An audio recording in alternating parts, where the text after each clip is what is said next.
नमस्कार दोस्तों, the Buddha competitive में आप सभी का स्वागत है।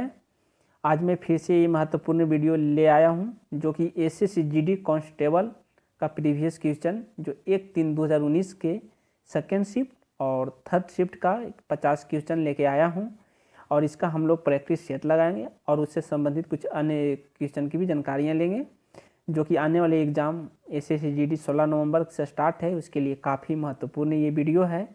तो चलिए आज का पहला क्वेश्चन हम लोग देखते हैं। आज का पहला क्वेश्चन से स्टार्ट करते हैं।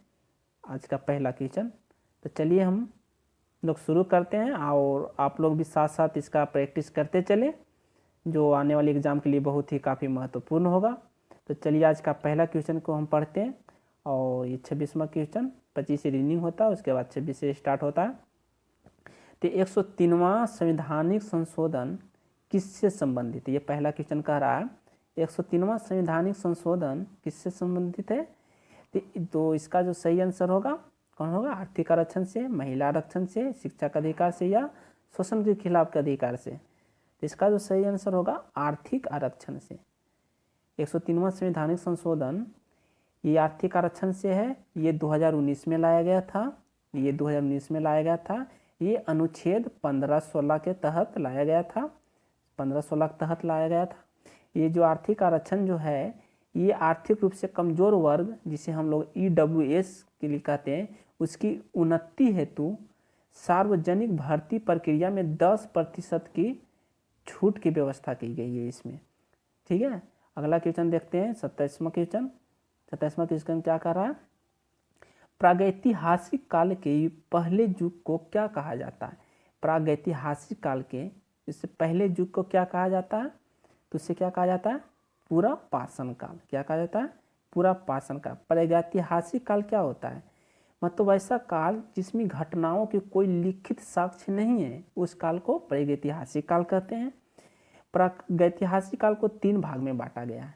देखिए, पहला ये पूरा पाषाण काल, पूरा पाषाण काल जिसे पाषाण काल, और दूसरा मध्य पाषाण काल, मध्य पाषाण काल, तीसरा जो होता है नवपाषाण काल, नवपाषाण काल। ये पूरा पाषाण काल क्या होता है? इसमें देखिए मनुष्य पहले शिकारी थे। पूरा पाषाण काल में, पूरा पाषाण काल में मनुष्य शिकारी थे, लेकिन आग और पहिया का आविष्कार पूरा पाषाण काल में हुआ था। मध्य पाषाण काल में क्या हुआ? इसमें मनुष्य पत्थर के औजार बनाने लगा और नवपाषाण काल में से मनुष्य के जीवन में अस्थायित्व आया, ये नवपाषाण काल में। अगला क्वेश्चन देखते हैं। अगला क्वेश्चन है क्या कहे? फ्रांस यात्री 28 का फ्रांस यात्री फ्रांसवा बर्नियर किस वर्ष भारत आया? मतलब फ्रांस यात्री जो फ्रांसवा बर्नियर था वो भारत में कब आया था? तो ये इसका जो सही आंसर है 1656 में। कब आया था? 1656 में फ्रांसवा बर्नियर ने भारत आया था। ये शाहजहाँ के शासनकाल में आया था। ठीक है, ये शाहजहाँ के शासनकाल में आया था फ्रांसवा बर्नियर। ठीक है, 29वां क्वेश्चन देखते हैं। 29वां क्वेश्चन, राजकोषीय नीति के रूप में कर कटौती द्वारा विकास से बढ़ावा देने की कोशिश करते हुए सरकार किस प्रकार की नीति का अनुसरण करने की कोशिश कर रही है? तो मतलब कर कटौती द्वारा विकास से बढ़ावा देने की कोशिश करते हुए सरकार किस प्रकार की नीति का अनुसरण करने की कोशिश कर रही है? तो विस्तारवादी। किस प्रकार की कोशिश कर रही है? तो विस्तारवादी। अल्लाह, ठीक है। ये सुलभ मुद्रा क्या है? सुलभ मुद्रा देखिए, सुलभ मुद्रा उसे कहते हैं जब मांग आपूर्ति की अपेक्षा कम होती है, उसे सुलभ मुद्रा कहते हैं। और दुर्लभ मुद्रा उसे कहते हैं मतलब जिस मुद्रा की मांग आपूर्ति की अपेक्षा ज़्यादा होती है उसे दुर्लभ मुद्रा कहते हैं। नेक्स्ट क्वेश्चन देखते हैं। अगला क्वेश्चन, नेक्स्ट क्वेश्चन क्या कर रहा है? नेक्स्ट क्वेश्चन है मछली के समूह को कहा जाता है क्या? तो मछली के समूह को क्या कहा जाता है? तो मछली के समूह को क्या कहा जाता है? स्टैंडर्ड, बस, सेना, स्कूल। इसका जो सही आंसर होगा स्कूल कहा जाता है। मछली के समूह को क्या कहा जाता है? मछली के समूह को स्कूल कहा जाता है। ठीक है, मछली मत्स्य वर्ग का जीव है। मछली के हृदय में 2 प्रकोष्ठ होते हैं। मतलब 2 प्रकोष्ठ वाला ये मछली होता है। कॉड एक आर्थिक रूप से महत्वपूर्ण सागरीय मछली है, ठीक है। कॉड मछली जो है इसे एक यकृत तेल हेतु प्रसिद्ध होता है, ठीक है। एक कॉड मछली है मतलब उसके तेल के लिए बहुत ही प्रसिद्ध होता है। लेकिन मछली के में 2 प्रकोष्ठ होता है, मछली के समूह के स्कूल कहता है, ठीक है। चलिए 31वां क्वेश्चन देखते हैं। नमक सत्याग्रह आंदोलन के लिए महात्मा गांधी ने लगभग कितनी दूरी तय की थी? देखिए सारे क्वेश्चन ये सब पूछा गया क्वेश्चन है, इसलिए इसे महत्वपूर्ण हो जाता है। तो नमक सत्याग्रह आंदोलन के लिए महात्मा गांधी ने लगभग कितनी दूरी तय की थी? तो नमक सत्याग्रह देखिए इसका जो सही आंसर होगा 241। कितना हुआ था? 241। ये नमक सत्याग्रह आंदोलन कब हुआ था? तो 12 मार्च 1930 को ये महात्मा गांधी ने 78 साथियों के साथ लगभग 241 मील, ये मील कह रहा है लेकिन अगर इसे किलोमीटर में बदला जाए ना तो लगभग 385 किलोमीटर, लगभग 385 किलोमीटर 24 दिन में तय किए थे ये, जो कि ये नमक सत्याग्रह आंदोलन, इसे सविनय अवज्ञा आंदोलन भी कहा जाता है। इसे ये 24 दिन में पूरा किए थे, ठीक है। और इसे साबरमती आश्रम से लेकर दांडी तक की यात्रा किए थे, ठीक है। और उसमें नमक कानून तोड़े थे। अगला क्वेश्चन देखते हैं। अगला क्वेश्चन 32 के क्या कहता है? तो 32 का है, अजमेर में उर्स महोत्सव किस सूफी संत के पुण्यतिथि के रूप में मनाया जाता है? मतलब अजमेर में उर्स महोत्सव किस सूफी संत के पुण्यतिथि के रूप में मनाया जाता है? इसका जो सही आंसर होगा ख्वाजा मोइनुद्दीन चिश्ती। ख्वाजा मोइनुद्दीन चिश्ती क्या है? अजमेर का महोत्सव जो उर्स है, ये जो ख्वाजा मोइनुद्दीन चिश्ती के पुण्यतिथि पे मनाया जाता है। ये चिश्ती परंपरा का मुख्य केंद्र अजमेर था, ठीक है। ये अजमेर ही था। अगला देखते हैं 33वां। खो खो का रन एंड टच खेल किस भारतीय राज्य में शुरू हुआ था? खो खो का रन ए टच खेल किस भारतीय राज्य से शुरू हुआ था? इसका जो सही आंसर होगा ये महाराष्ट्र से। कहाँ से शुरू हुआ था? महाराष्ट्र से शुरू हुआ था। खो खो में एक तरफ के खिलाड़ी 9 खिलाड़ी होता है, दोनों तरफ के 18 खिलाड़ी होते हैं, ठीक है। अगला क्वेश्चन देखते हैं। नेक्स्ट क्वेश्चन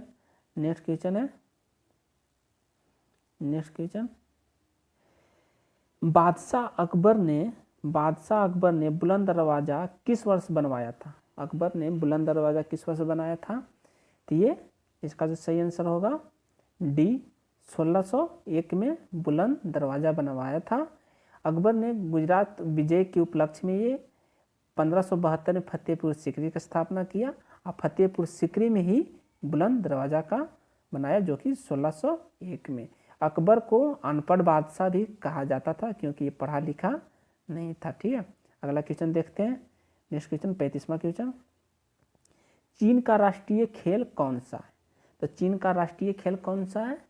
ये इसका सही है क्रिकेट है, फुटबॉल है, टेबल टेनिस है या रग्बी, कौन है इसमें से? तो चीन का राष्ट्रीय खेल है टेबल टेनिस। टेबल टेनिस जो चीन का राष्ट्रीय खेल है। राष्ट्रीय खेल से पूछा भी जाता है, जैसे कि अब भारत का राष्ट्रीय खेल हॉकी है, भारत का ये हॉकी है। जैसे इंग्लैंड ऑस्ट्रेलिया ये सब का क्रिकेट है, इंग्लैंड ऑस्ट्रेलिया की सबका क्रिकेट है, ठीक है, सबके क्रिकेट है। और जैसे ब्राज़ील का फुटबॉल है, तो सब याद रखिएगा, ठीक है। नेक्स्ट क्वेश्चन देखते हैं। अगला क्वेश्चन है अंडे की जर्दी जो अंदर अंडे का पीला भाग होता है, अंडे जो वह कौन सा 90% से अधिक विटामिन होता है? मतलब उसमें 90% अधिक विटामिन कौन होता है? जैसे विटामिन B12, विटामिन के, विटामिन ए, विटामिन सी। मतलब अंडे की जर्दी जो अंदर एक पीला सा भाग होता है ना, उसमें 90% अधिक विटामिन होता है उसमें। तो इसमें कौन सा विटामिन होता है? तो इसका जो सही आंसर होगा विटामिन B12।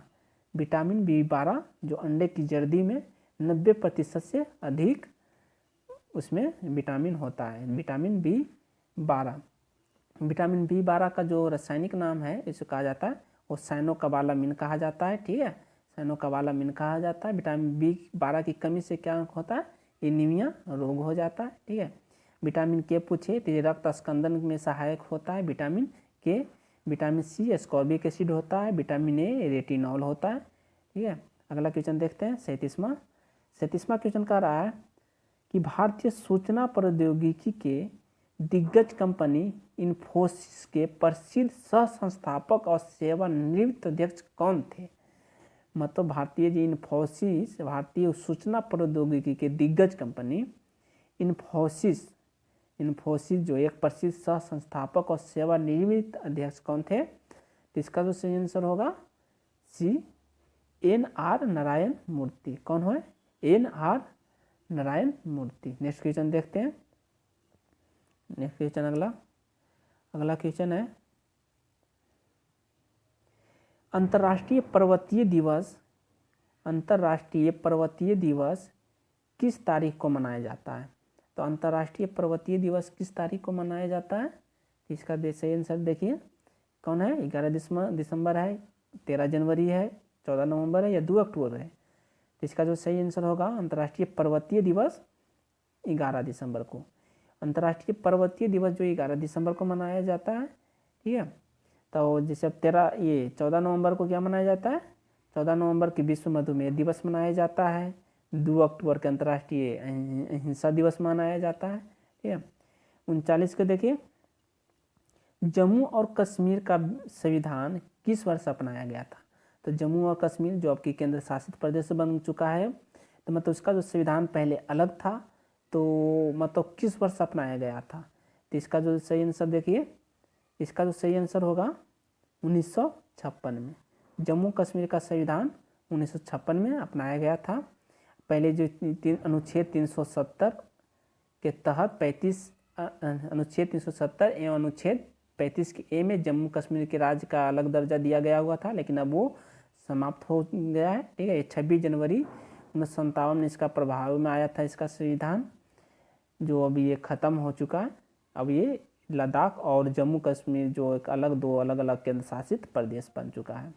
40 क्वेश्चन देखते हैं। 40वां शीशा भौतिक के किस सिद्धांत का एक उदाहरण है? तो मतलब शीशा जो है भौतिक के किस सिद्धांत का एक उदाहरण है? तो इसका जो सही आंसर होगा कौन होगा? बल जो है मतलब शीशा के एक भौतिक मतलब सिद्धांत का एक उदाहरण है। ठीक है, बल एक सादिश राशि है। बल क्या है? एक सादिश राशि है। बल का SI मात्रक न्यूटन होता है। ठीक है, 1 न्यूटन बराबर जो होता है 10⁻5 डाइन होता है, और 1 डाइन पूछे तो 10⁻−5 डाइन होता है, -5 न्यूटन होता है, 5 न्यूटन होता है। नेक्स्ट क्वेश्चन देखते हैं। नेक्स्ट क्वेश्चन क्या है? नेक्स्ट क्वेश्चन 41वां ब्रिटेन वुड्स समझौते ने निम्नलिखित में से किस संस्थान का निर्माण किया?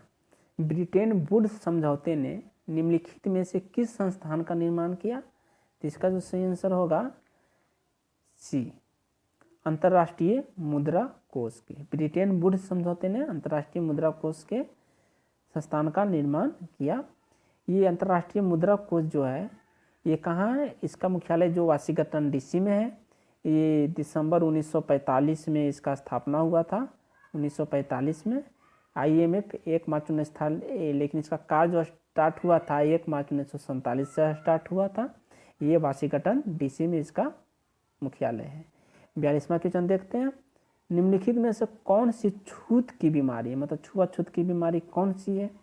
क्षय रोग है, दमा है, स्ट्रोक है या मधुमेह है? तो इसका जो सही आंसर होगा क्षय रोग। क्या होगा? क्षय रोग। क्षय रोग जो है एक छुआछूत की बीमारी है, जिसे क्षय रोग के TB भी कहा जाता है। TB तपेदिक ये जीवाणु द्वारा होने वाले एक रोग है, जो कि माइकोबैक्टीरियम ट्यूबरकुलोसिस जीवाणु के द्वारा होता है। यह रोग जो है जैसे कि थूक, छींक रहा, जैसे कि उस रोगी है थूक रहा है, छींक रहा है, उसके द्वारा भोजन या जल ग्रहण किए साथ में, तो ऐसे में ये एक दूसरे में से फैलता है। ये क्षय रोग यानी TB के जो बचाव के लिए बच्चों में दिया जाता है टीका, उसे BCG टीका दिया जाता है। BCG टीका दिया जाता है। अगला क्वेश्चन है देखते हैं अगला क्वेश्चन। अगला क्वेश्चन क्या कह रहा है? 43। अगला क्वेश्चन जो है 43, flight of pigeon. Flight of pigeon पुस्तक लेखक कौन है? तो फ्लाइट ऑफ पिजन पुस्तक के लेखक कौन है? तो इसका जो सही आंसर हो जाएगा रस्किन बॉन्ड। कौन है? Ruskin bond. Flight of pigeon के लेखक रस्किन बॉन्ड है। अगला क्वेश्चन देखते हैं 44वां। जीवित जड़ सेतु भारत के किस राज्य में देखी जाने वाली एक दुर्लभ पारिस्थितिकी दृश्य है? मतलब जीवित जड़ सेतु, मतलब जीवित जड़ से एक सेतु यानी पुल बनाया जाता है। ये दुर्लभ पारिस्थितिकी दृश्य कहाँ, किस राज्य में देखा जाता है? तो इसका जो सही आंसर है मेघालय। मेघालय क्या है?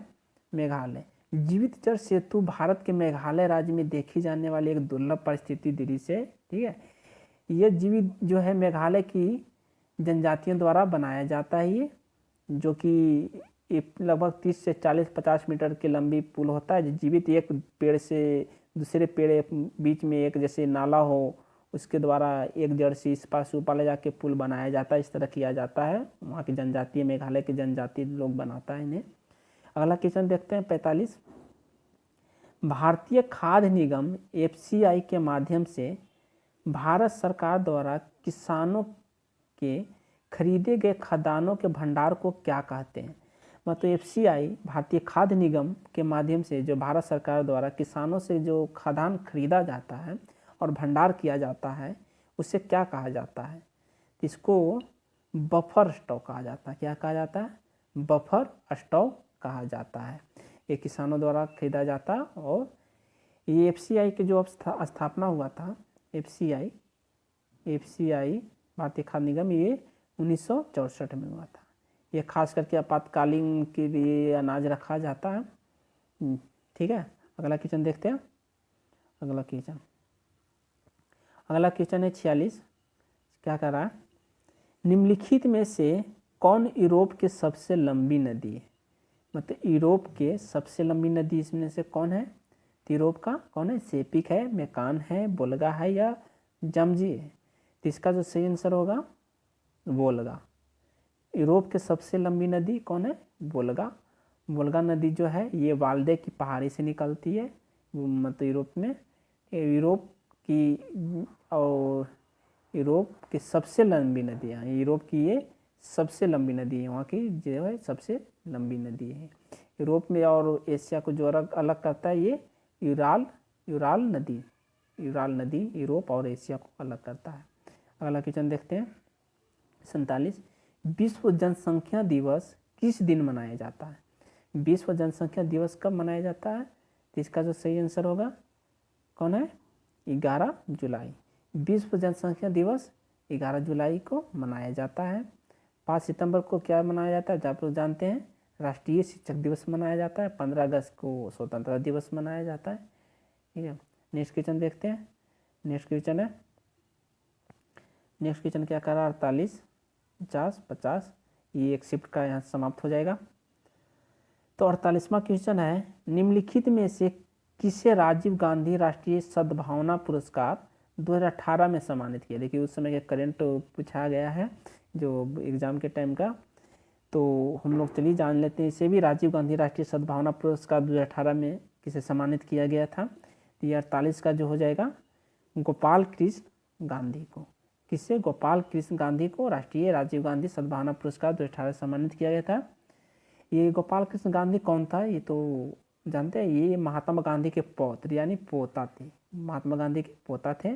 कैलाश सत्यार्थी कौन थे? ये तो बाल अधिकार कार्यकर्ता थे जो कि बचपन बचाओ आंदोलन के लिए काम चलाए थे। मेधा पाटकर, देखिए मेधा पाटकर के भी बारे में बहुत पूछा जाता है।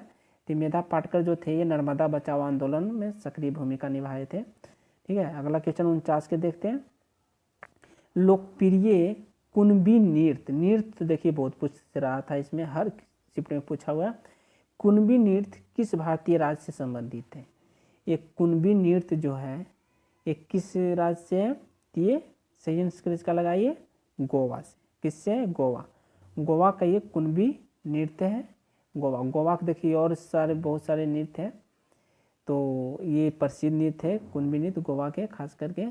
जैसे जम्मू कश्मीर के नृत्य भी देखिए बहुत पूछता है, राउप, हिकात, जम्मू कश्मीर के ये सब लोक नृत्य है।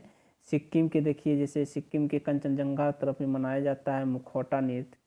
सिंधी छम, ये सिक्किम का है, सिंधी छम ये सब सिक्किम का लोक नृत्य है। 50 का देखते हैं, निम्नलिखित में से किस राष्ट्र के संविधान से प्रेरित होकर भारत ने अपने संविधान में निर्देशक सिद्धांत, जिसे हम नीति निर्देशक सिद्धांत भी कहते हैं, विशेषता जोड़ी है।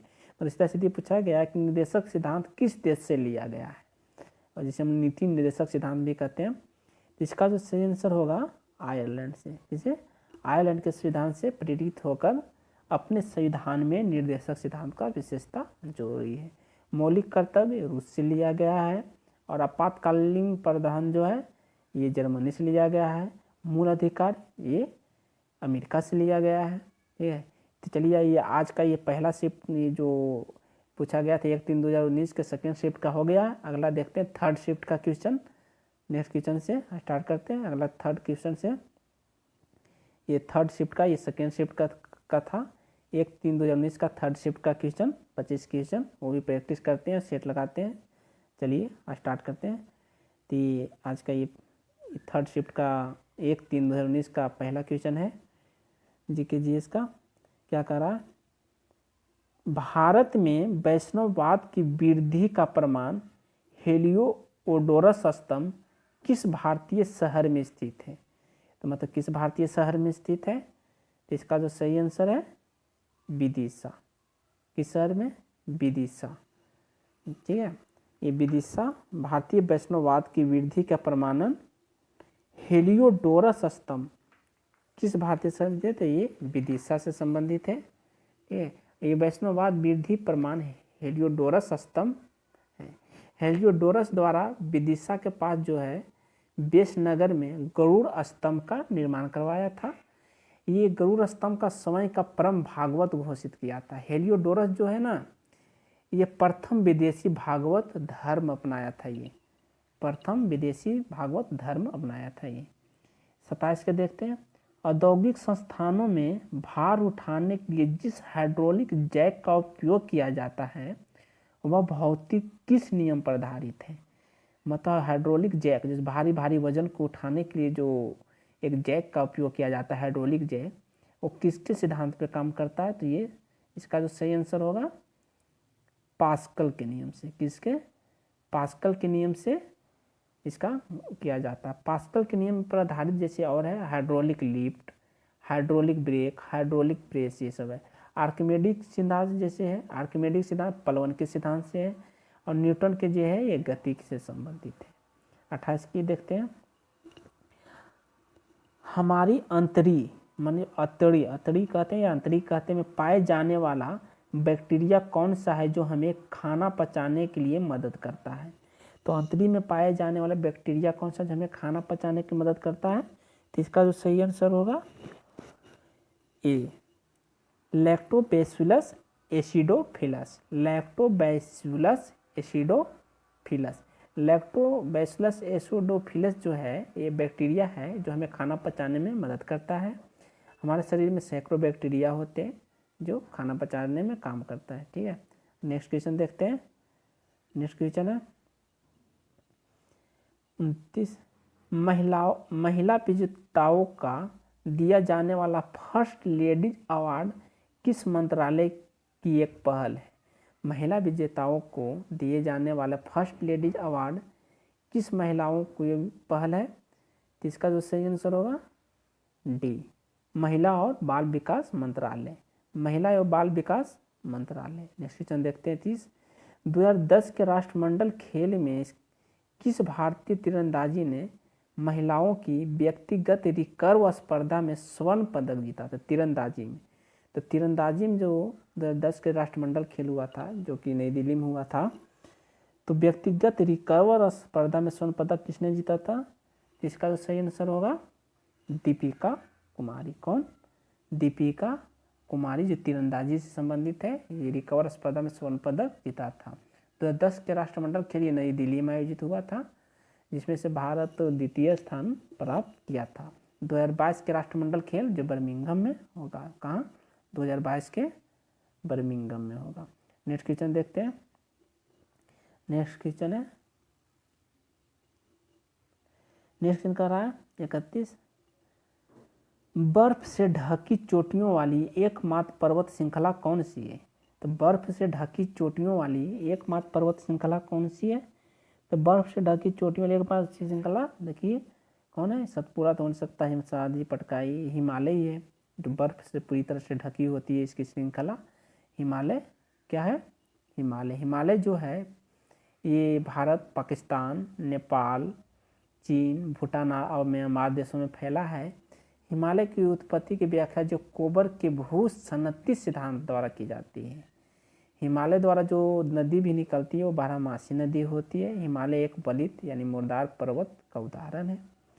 32 के देखते हैं, लॉर्ड कर्जन की निगरानी में बंगाल के विभाजन किस वर्ष हुआ था? लॉर्ड कर्जन की निगरानी में बंगाल के विभाजन किस वर्ष हुआ था?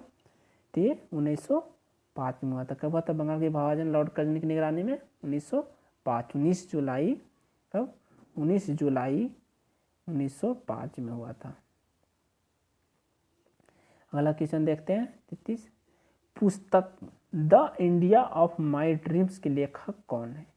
ये पुस्तक the India of my dreams के लेखक कौन है? जवाहरलाल नेहरू है, राजेंद्र प्रसाद है, या सरदार वल्लभ भाई पटेल है, या महात्मा गांधी है? तो इसका जो सही आंसर होगा महात्मा गांधी।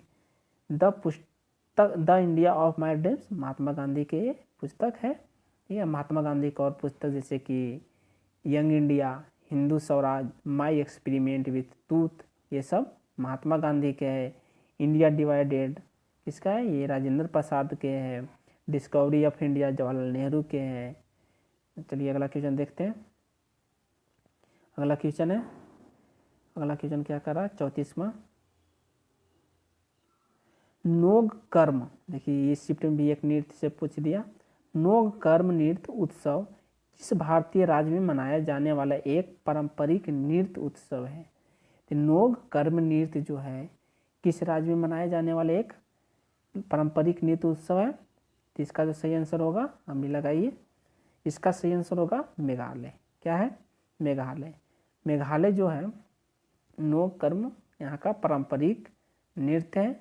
यहाँ के जैसे और नृत्य है सादसु, उस्मान, नागखराई, ये सब सारमच्चा, चाड, सुकरा, बंगला, ये सब मेघालय के अलग अलग है। ठीक है, और जैसे देखिए त्रिपुरा के नृत्य भी जैसे होता है, त्रिपुरा खास करके ना उधर का पूर्वोत्तर साइड का नृत्य पूरा याद रखना है, क्योंकि इसमें से बहुत ही पूछा जाता है, उधर से ज़्यादा करके पूछा जाता है।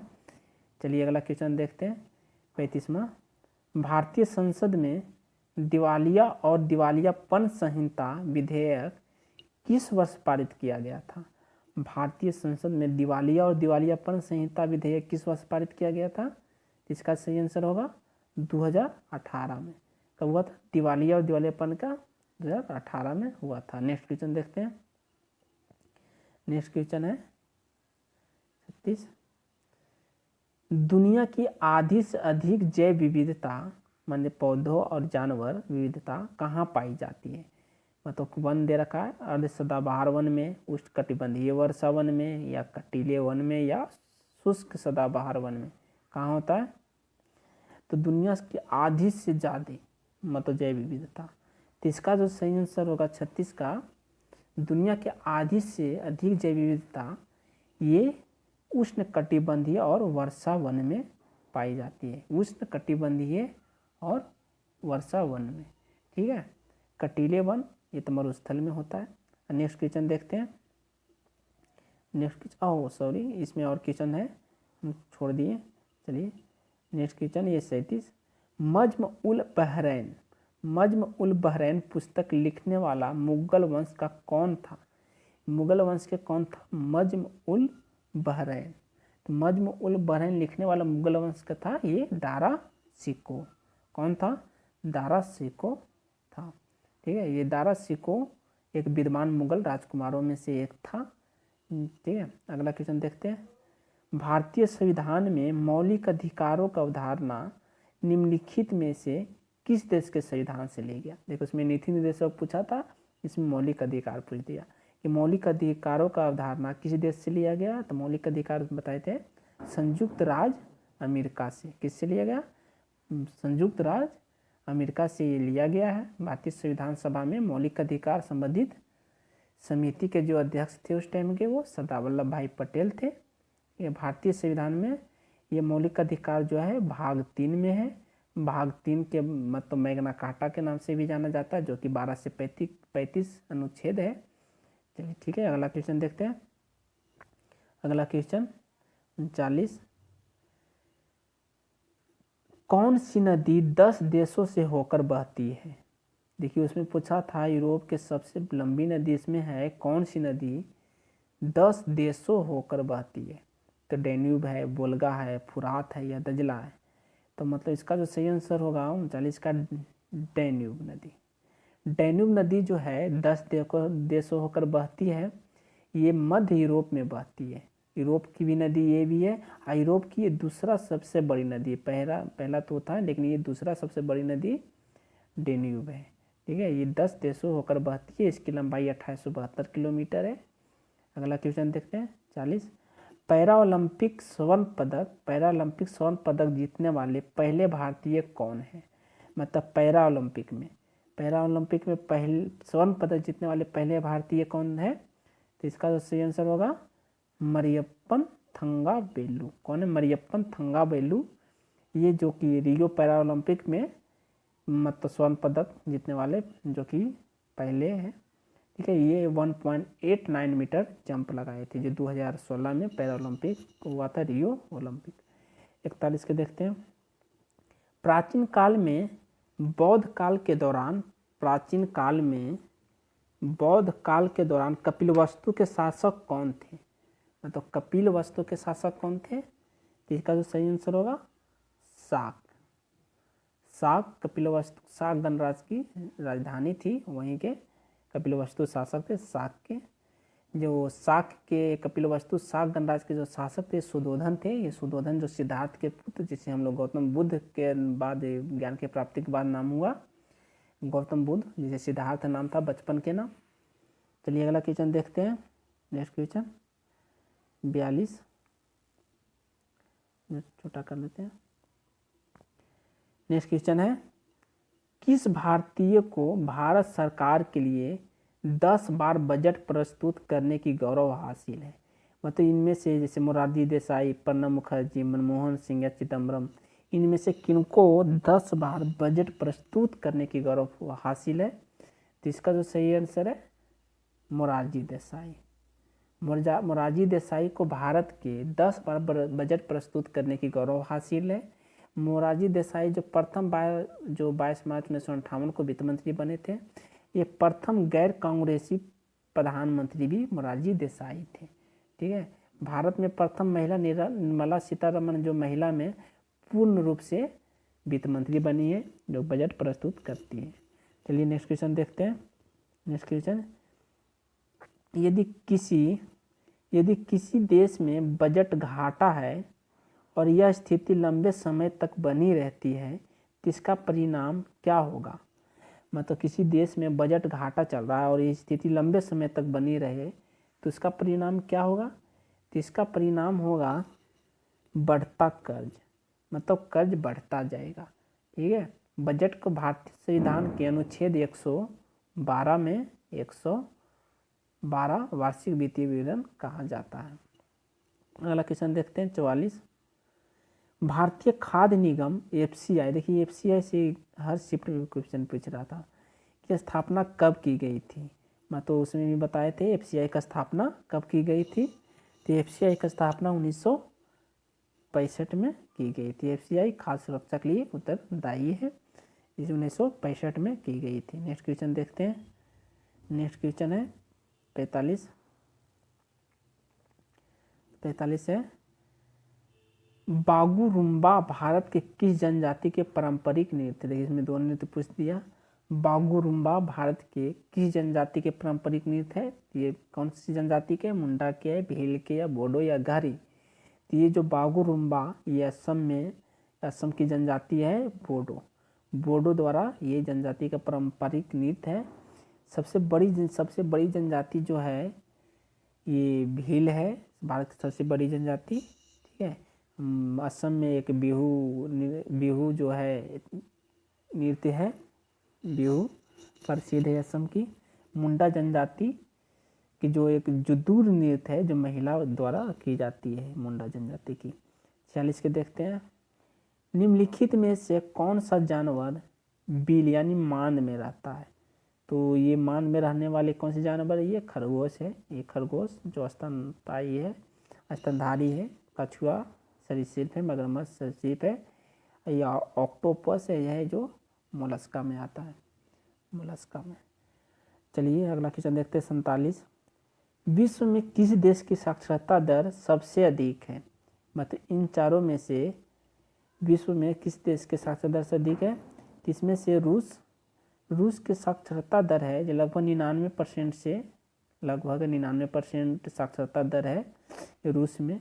लेकिन सबसे ज़्यादा विश्व के जो पूछे पहला स्थान पे है वो फिनलैंड के है। यहाँ का है फिनलैंड के। नेक्स्ट क्वेश्चन देखते हैं। अगला क्वेश्चन है नॉर्वे के सबसे प्रतिष्ठित पुरस्कार नॉर्वे नेशनल अवार्ड पाने वाले पहले भारतीय अभिनेता कौन है?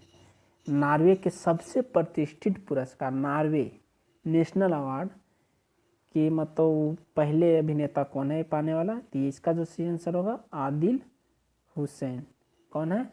आदिल हुसैन है जो नॉर्वे के प्रतिष्ठित पुरस्कार नेशनल अवार्ड पाने वाला पहले अभिनेता है। चलिए अगला क्वेश्चन देखते हैं। 49। कचरे को एक अस्थायी संग्रहण जगह पर ले जाने से फैलने वाली बीमारियों से बचने के लिए रिहायशी इलाकों से ठोस कचरे के पृथक्करण के लिए किस प्रकार की सफाई व्यवस्था आवश्यक है? मतलब कह रहा कचरे के अस्थायी संग्रहण जगह पर ले जाने से फैलने वाली जो बीमारी होता है उससे बचने के लिए मतलब कचरे के पृथक्करण के लिए किस प्रकार की सफाई व्यवस्था आवश्यक है? ये भू भराव मतलब गड्ढे करके भर देना और झक देना, ये भू भराव जो है कचरे के सफाई व्यवस्था की ये आवश्यक है। अगला क्वेश्चन देखते हैं। नेक्स्ट क्वेश्चन जो कि आज की अंतिम, ये 50वां क्वेश्चन जो कि आज का अंतिम क्वेश्चन है। ये आज का अंतिम क्वेश्चन देखते हैं। तो दिसंबर 1929 के दौरान कांग्रेस की किस सत्र में 26 जनवरी को पूर्ण स्वराज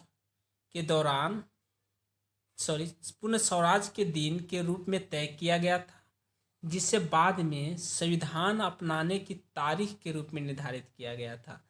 ये लाहौर के अधिवेशन में किया गया था।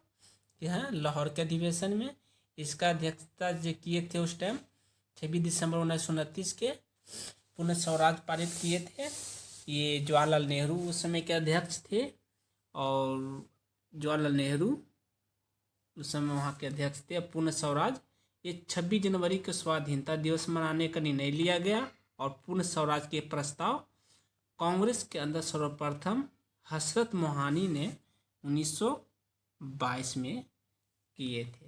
तो चलिए आज का लास्ट क्वेश्चन हो गया और ये अंतिम क्वेश्चन जो कि बहुत ही महत्वपूर्ण क्वेश्चन था एसएससी जीडी के लिए। धन्यवाद।